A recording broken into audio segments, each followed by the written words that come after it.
Assalamualaikum warahmatullahi wabarakatuh. Yang terhormat kepada Ibu Ayu Setio Putri SPD MPD selaku dosen pendidikan bahasa Indonesia dan teman-teman saya yang berbahagia. Puji syukur marilah kita panjatkan kepada Allah Subhanahu wa taala atas rahmat berupa kesehatan sehingga kita bisa berkumpul di sini. Tak lupa juga salawat serta salam semoga tetap tercurah kepada junjungan kita Rasulullah Shallallahu Alaihi Wasallam. Pada hari ini, saya Cecilia Valentina sebagai moderator yang akan memandu kegiatan diskusi. Topik yang akan kita bicarakan mengenai masalah pendidikan pada masa pandemi. Sebelum diskusi dimulai, saya akan memperkenalkan anggota kelompok 8, yaitu Amelia Mareta, Anissa Nur Kurbaini, Eva Zaskia Angelista, Nikomang Vivi Alia.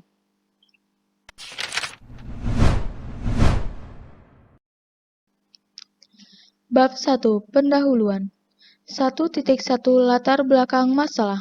Pelaksanaan pendidikan di Indonesia dalam masa pandemi COVID-19 mengalami beberapa perubahan yang terlihat nyata.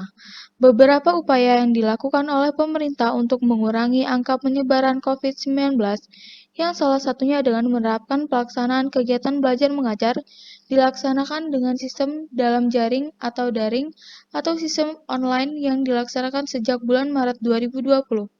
Sistem pembelajaran jarak jauh dilakukan dengan cara tanpa bertatap muka secara langsung, melainkan dilakukan dengan sistem pembelajaran jarak jauh sehingga peserta didik tidak harus datang ke sekolah ataupun kampus untuk melaksanakan pembelajaran.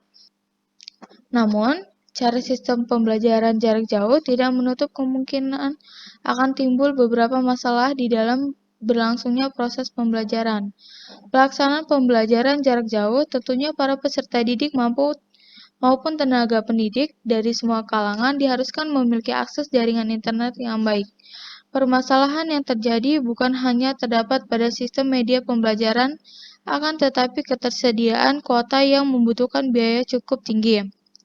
Harga bagi siswa dan guru guna memfasilitas kebutuhan pembelajaran daring.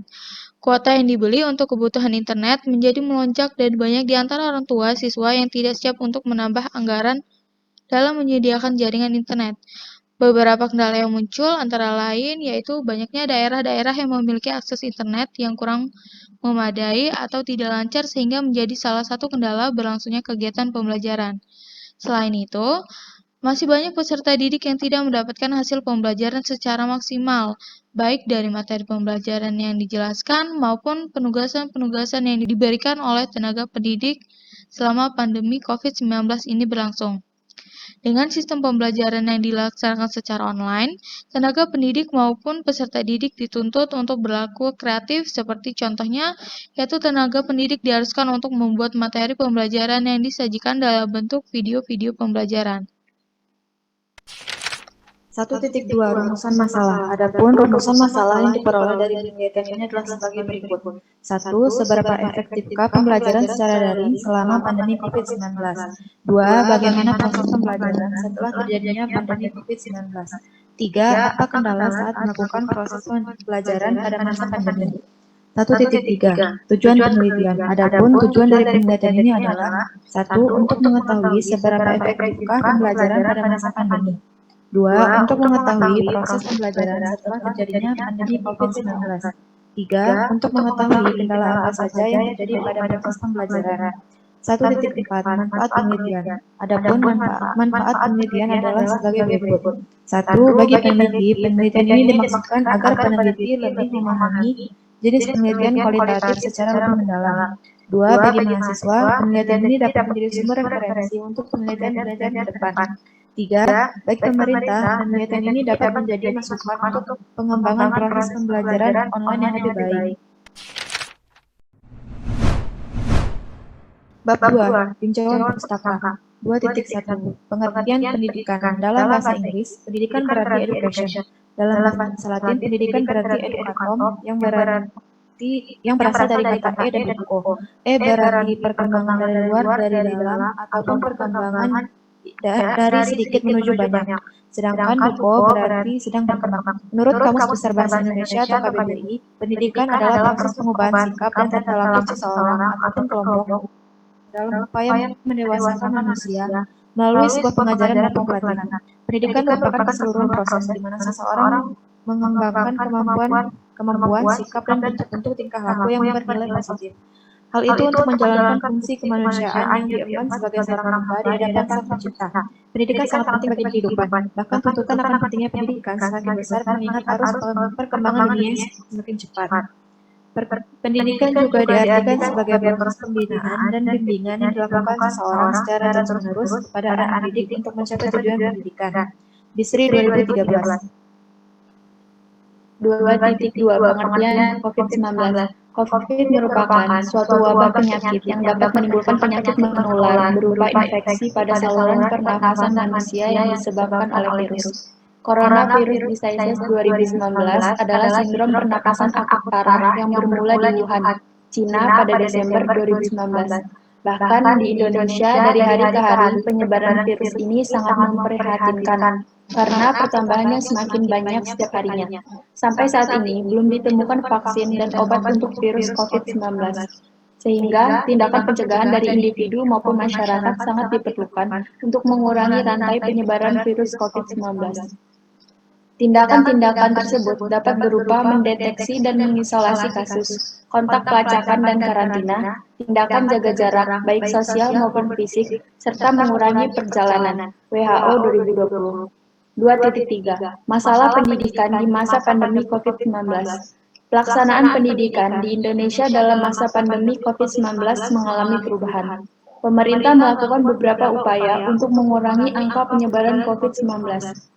Salah satunya dengan menerapkan pelaksanaan kegiatan belajar mengajar dilaksanakan dengan sistem dalam jaringan. Sistem pembelajaran jarak jauh dilakukan dengan cara bertatap muka secara virtual, sehingga peserta didik tidak harus datang ke sekolah ataupun kampus untuk melaksanakan pembelajaran.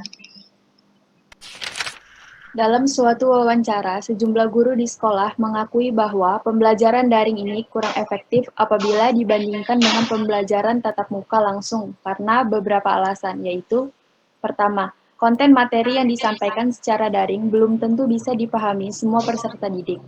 Sebab konten materi ini disajikan dalam bentuk e-book yang disajikan per bab, materi berbentuk PowerPoint, dan dalam bentuk video pembelajaran.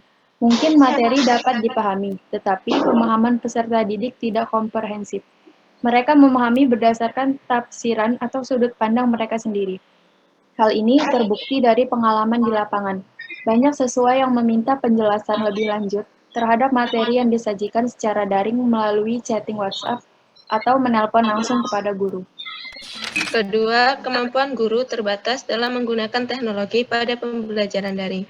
Tidak semua guru mampu mengoperasikan komputer atau gadget untuk mendukung kegiatan pembelajaran, baik dalam tatap muka langsung, terlebih lagi dalam pembelajaran daring. Memang, ada sebagian guru yang mampu mengoperasikan komputer, tetapi dalam hal pengoperasiannya terbatas.